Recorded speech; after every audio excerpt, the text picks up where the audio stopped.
Hello, my name is Joshua. I'm a Navajo stand-up comedian and actor based here in Denver, Colorado. This Monday, October 13th from 12 to 6 p.m., the city of Denver will be celebrating Indigenous Peoples Day at City Park, East Meadows. There'll be some dancing, there'll be some speeches at the beginning, and honestly, I'm really excited about this. For the first time ever, the city of Denver is celebrating the Indigenous people that live here in Denver, that have lived here since time immemorial, and live here today, continuing to contribute to this great city. And they're celebrating Indigenous people with a paid holiday for their employees.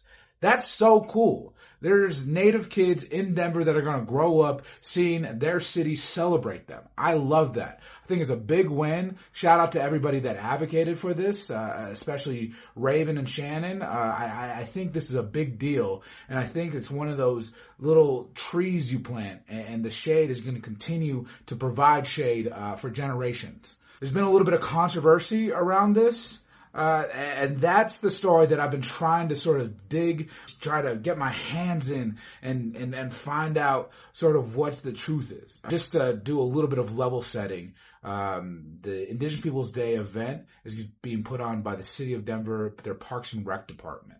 Also at the city has these commissions, African American Commission, the LGBTQ plus Commission. They have a Denver American Indian Commission as well. Full disclosure, I served on that commission for 5 years from 2019 to 2025. I co-chaired that commission. Basically, these commissions are set up to sort of help empower the voices of the communities that they represent and empower those voices directly to the mayor.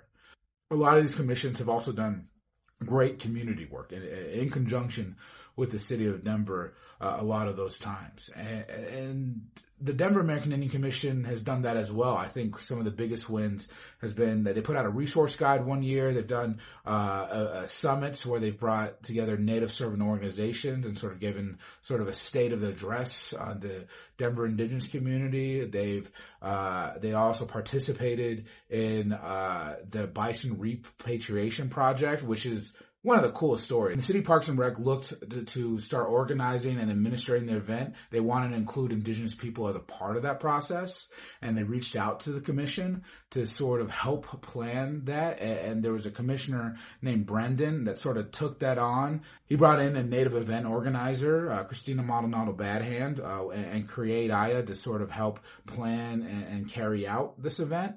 And he also was looking for help from other commissioners. In an August meeting, he was basically sort of begging people to sort of get involved. One of the commissioners did. His name is Teddy. So Brendan and Teddy are on the commission trying to help plan and administer the Indigenous Peoples Day event. Flash forward to the monthly commission meeting, September 16th. It actually gets a little heated.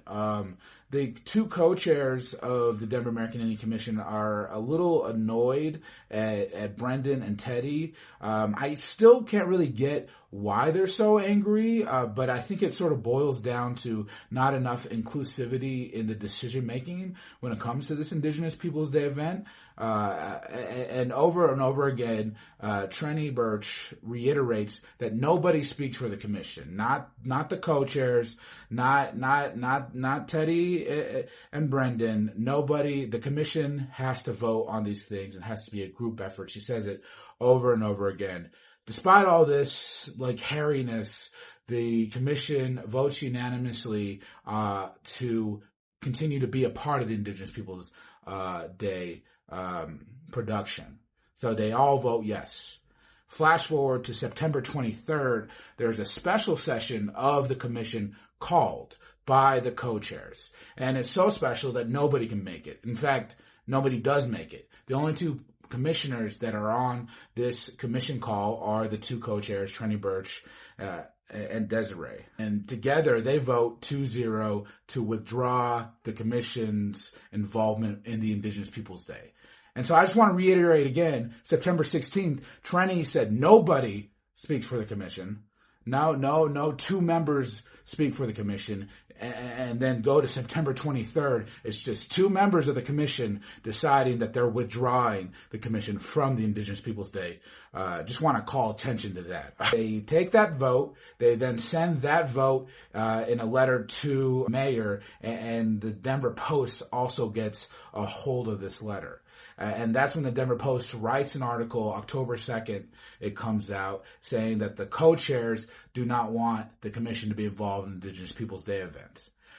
That then triggers community members to sort of get angry. And there's this big email thread with every important native in the Denver metro on this email thread, including Trenny and Desiree. And this community member then goes in talking about how embarrassing the co-chairs have been in this sort of debacle of Indigenous Peoples Day. That email, multiple replies. There's commissioners responding and attacking community members in that email thread. And the co-chair also responds to some certain allegations. And then there's also people hurling accusations at the co-chairs. And that same day, October 2nd, another special meeting of the commission is held. This time there's 4 commissioners in attendance, and what they're voting on is on whether or not they should remove Teddy and Brendan for ongoing harm and lack of transparency and willingness to be inclusive on this 2025 day, Indigenous Peoples Day event.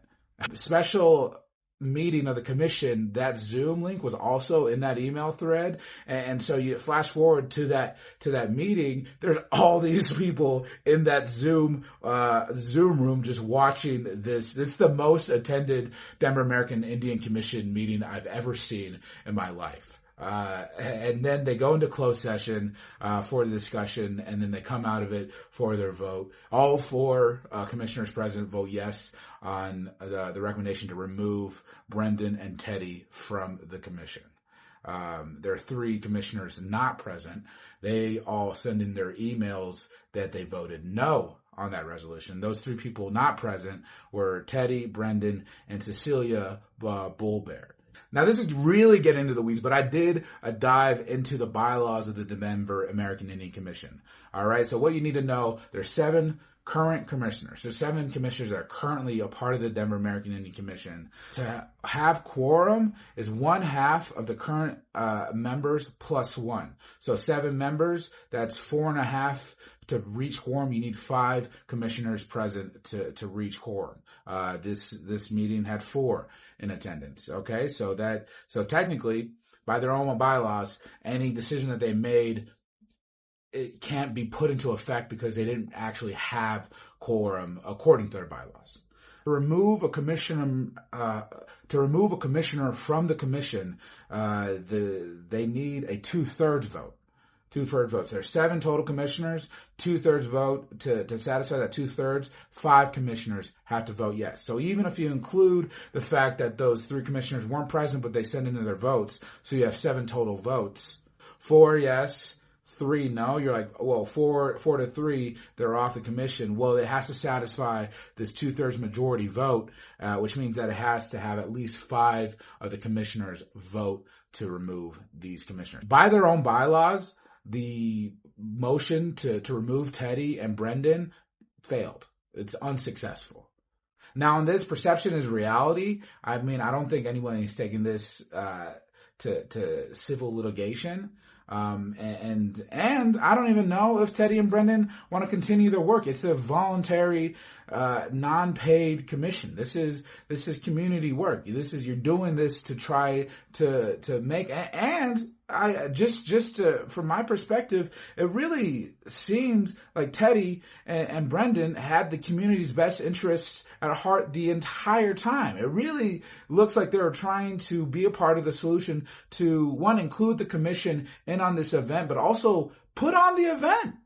Celebrate Indigenous Peoples Day with the city at one of the best parks, and hopefully create this annual tradition of celebrating the Indigenous Peoples Day with the city. That's a big deal. And so I just really don't understand the anger that's coming from the co-chairs towards that activity. I watch these commission because they're all public. You can rewatch the Zooms, and there's some like heated argument. It really doesn't look that disrespectful. It doesn't like I don't really see a lot of misogyny and that's, that's my own bias. I can fully put my hand up about it, and I would encourage people to go watch their public, make your own decision on this. The entire thing has been really embarrassing for the indigenous community of Denver. Really embarrassing. It sucks. The commission has also been accused of being ineffective, and sometimes I think that's been entirely true. That being said, I think there's been some real wins that have come out of the Denver American Indian Commission that have sort of pushed the quality of life for Native Americans in Denver a little bit higher. I think it's a tool that can continue to be used, especially with a mayor like Mike Johnson, to continue to do good community work, and include the city to help empower that movement. And it's embarrassing that this is sort of become so public. Especially around something that should just be a celebration. So that's tough. And that's, I guess, where I sort of want to end this, is that the event is still going on. And the event is still going on in a good way in terms of the people that are speaking into it, the vendors that are going to be there, and that this is a good and momentous occasion. And let's celebrate Indigenous people Monday, 12 to 6 p.m. at City Park.